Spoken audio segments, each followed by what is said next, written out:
So I'm going to do the Hammond Electric Organ. It is an electromechanical organ invented way before anybody was born.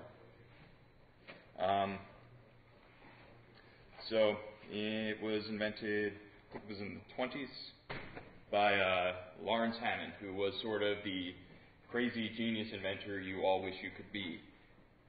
He made, when he was 14, he created a automatic transmission system and a 3D film system that debuted in 1922, because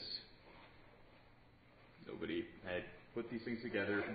It was a time when things that were rather simple to understand had not yet been invented. At least. One of the things he was most famous, one of the things that his most important inventions was an AC synchronous motor. He used that to drive clocks, and he originally started out, the Hammond Organ Company originally started out as a clock-making company. The AC synchronous motor essentially took the frequency of the AC power and rotated a constant rate based off of the AC frequency. And so that could be used to drive a clock. He also, and that's the source of that drives the Hammond organ.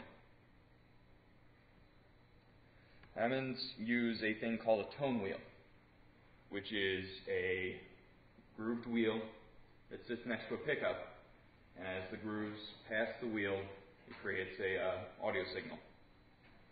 And since you have an AC synchronous motor that's driving these at a constant specified rate, you can be guaranteed that that's going to be a specific frequency. And a bank of tone wheels, and that's a bank of tone wheels from a Hammond organ, is a tone generator.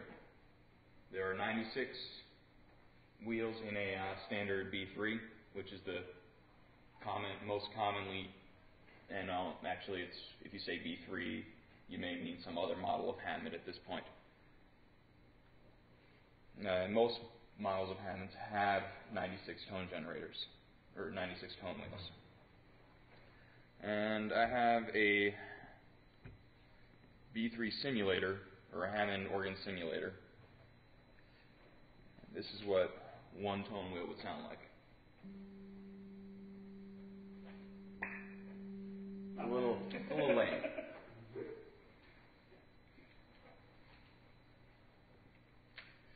So, in most instruments, and all instruments, you have a core tone and then a bunch of overtones and other sounds going on with them. That's what makes the differences between much of the differences between different instruments. There are other things involved sometimes.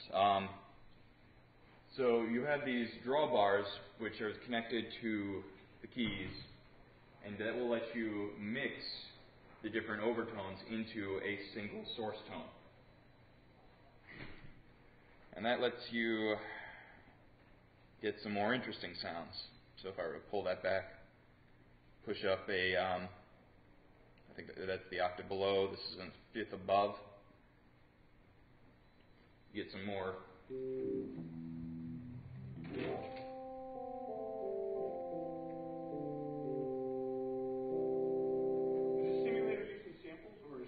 It's not using samples. They discontinued this one for a simulator that used samples.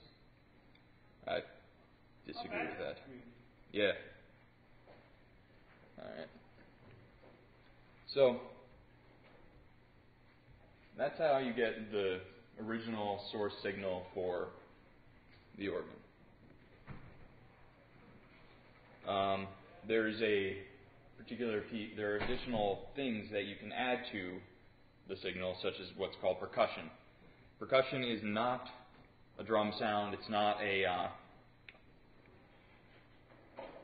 it's a additional piece added to the attack envelope of the key press. So if I turn on percussion, like a normal,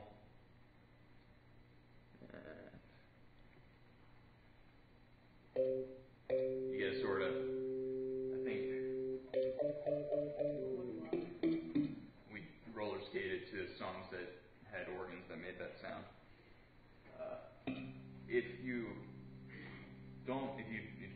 a legato passage, it doesn't reactivate the percussion. It has to be staccato.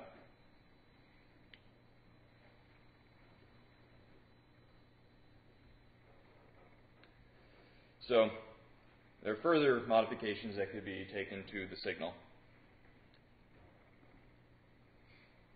Most models of this organ have a chorus and vibrato generator.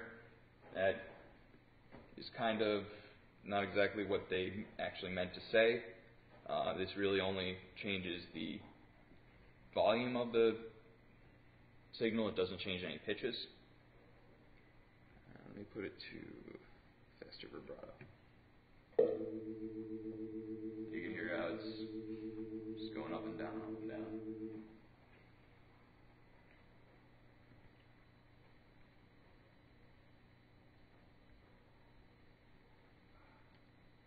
And there are two manuals in most of these organs, and each manual can have its own drawbar registration. So, since the drawbars are mixing different overtones, you can have one sound like strings and another sound like horns. That's a more pipe organ term, and drawbars and pipe organs are really rather different in how they're actually played. So, that's not the final piece to this instrument. If I go back up to the beginning, you'll see that there's two things. There's a organ and a tone cabinet. The tone cabinet is just as important to the final output of the sound as the organ itself. In fact, I think it's more important. Just like with an electric guitar, different amplifiers have different amplifier and different guitar combinations have different sounds to them. That's the same here. Now, Hammond started out making its own tone cabinets, and they were designed to try to make the organ sound like a pipe organ. A guy named Donald Leslie, who wanted to work for the Hammond Company, basically created a speaker that wasn't stationary, like a guitar amplifier. It actually had moving parts to change the nature of the sound. He went to the Hammond Company, demonstrated it, he tried to get hired. They said no. Lawrence Hammond was a little bit of an egomaniac. He did not let anybody else. He did not like the idea of somebody else's idea getting into his organ sound.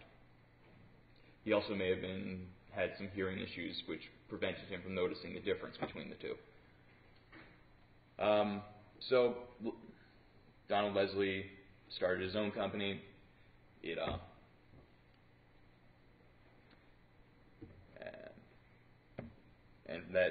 was a rather successful company. His tone cabinets were used for almost every electric organ that was built in between then and the 70s. The Leslie tone cabinet has two speakers. You have a bass speaker and a treble speaker. The treble speaker rotates around on a horn. There's only one, the other side's for balance. And that rotation creates either a chorus effect or a tremolo effect. The chorus effect just changes the volume. If in a room like this, it would just change the volume and the apparent source of the sound, which is important because in a pipe organ, you don't actually have because of how many sources of sound you have coming at you, your brain can't properly process the original source, so it sort of sounds like it's coming from different places at different times. You also have the bass rotor, or a bass speaker, which drives the sound down into a bass, like a scoop, and that scoop rotates, again creating that same effect. The more interesting one is when you change it to tremolo. That speeds up the spinning horns and starts to introduce the Doppler effect. So let me change the tone cabinet that I'm attached to let's do an open.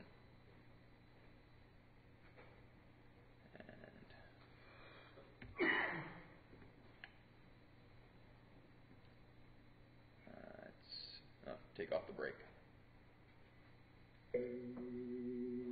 That's not as dramatic as I want it to be.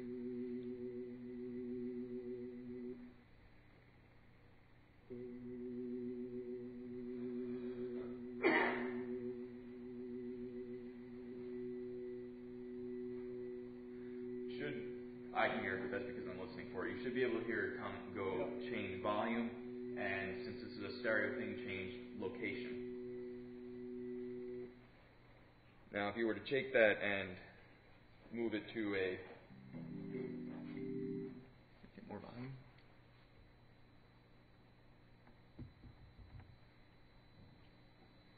That's it.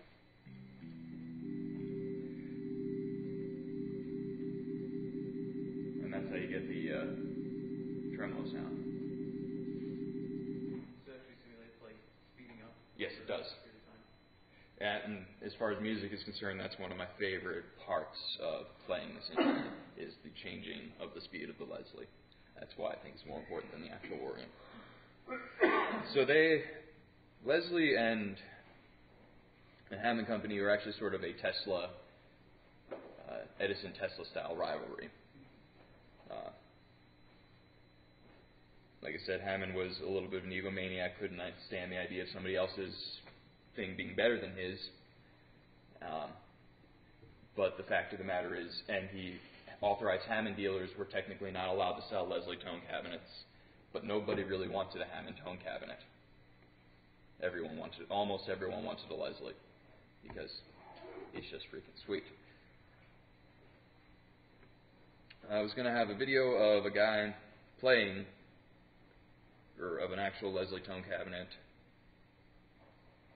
going around, but I don't seem to be able to get the Wi-Fi to work.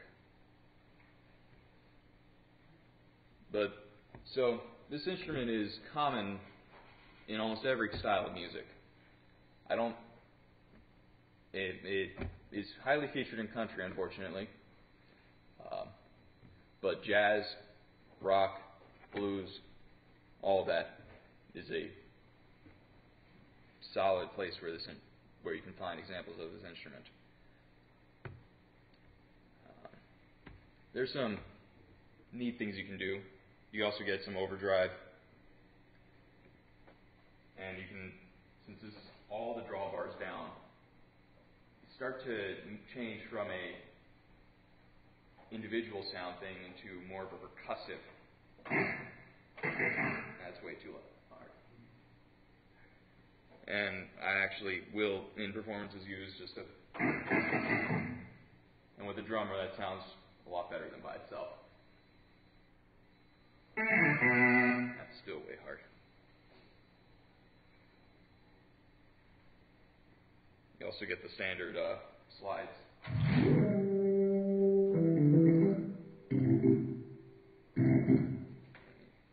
Shoot up the octave.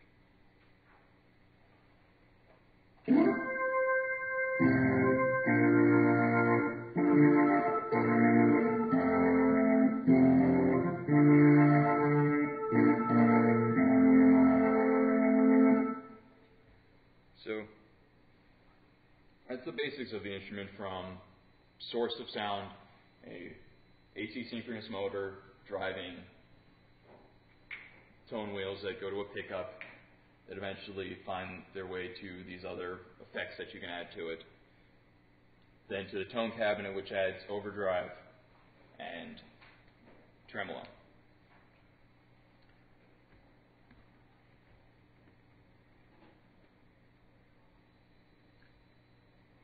So, are there any questions first? And then I'll actually try and find some examples of music that you actually heard. Do you have one? I do not. This simulator is quite excellent. What do they go for in restored condition? A restored condition, 15 to 20,000. But that's a full B3. If you With a Leslie? with a Leslie, yeah. If you you can find some beat up and not actual B3s, which is the model that is most sought after, but for much less.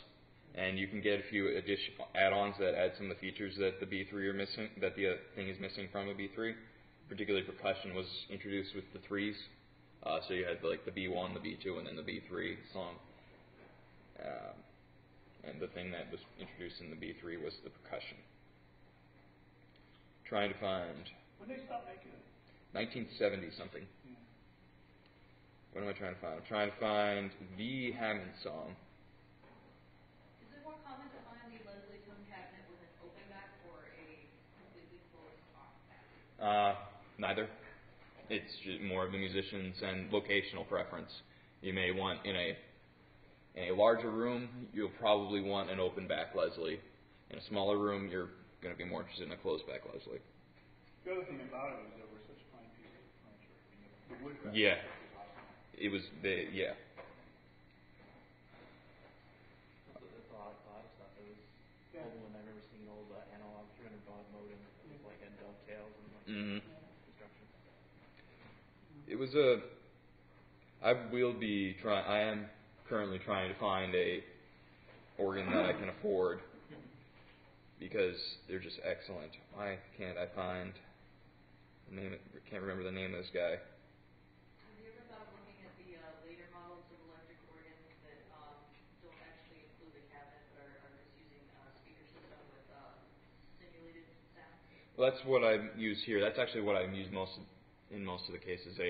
This B42, which is a simulator. I'm not speaking as in like simulated. I'm talking like a 1960s, 70s electric organ, which didn't use the actual. It didn't use a tonal cabinet. It just had. Yeah, console organ. Those have varying quality. Some actually have, I think from Kahn, had actually a Leslie OEM, some Leslie parts, and put a horn in them. The sound of the source is not quite the same. They weren't tone wheels. They were Yeah. electric organs, but they weren't tone wheel organs. Yeah, there's something. They had a circuit only. Like signal generators. Yeah, signal generators. Much like Moog did that. That's where he Mm-hmm.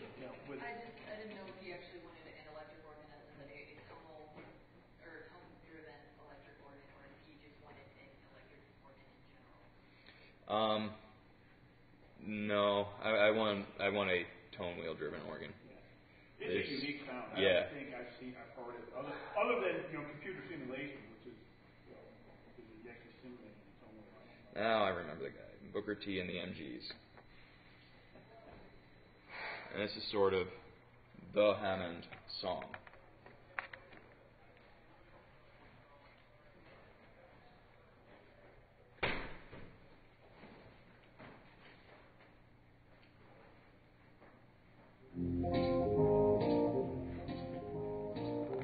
And he actually doesn't even go to the tremolo in this, which kind of makes me sad.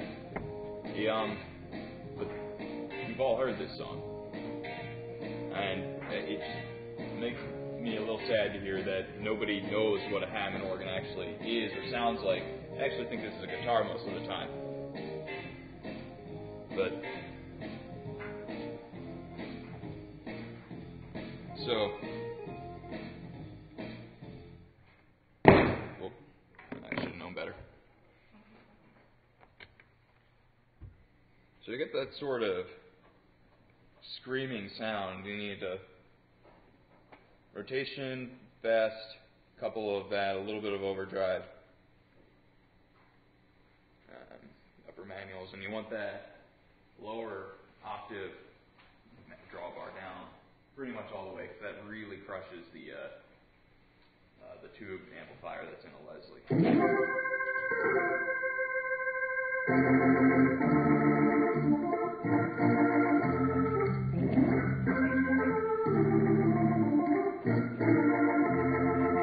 So if you have two manuals, that actually lets you make the lower manual quieter. These instruments don't have touch sensitivity to them. They don't. It's you press the key and that's the volume you get, just like an actual pipe organ.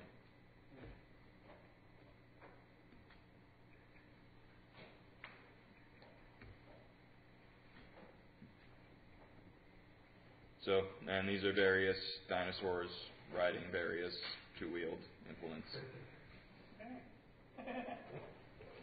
And the best. That I stole from random places on the internet.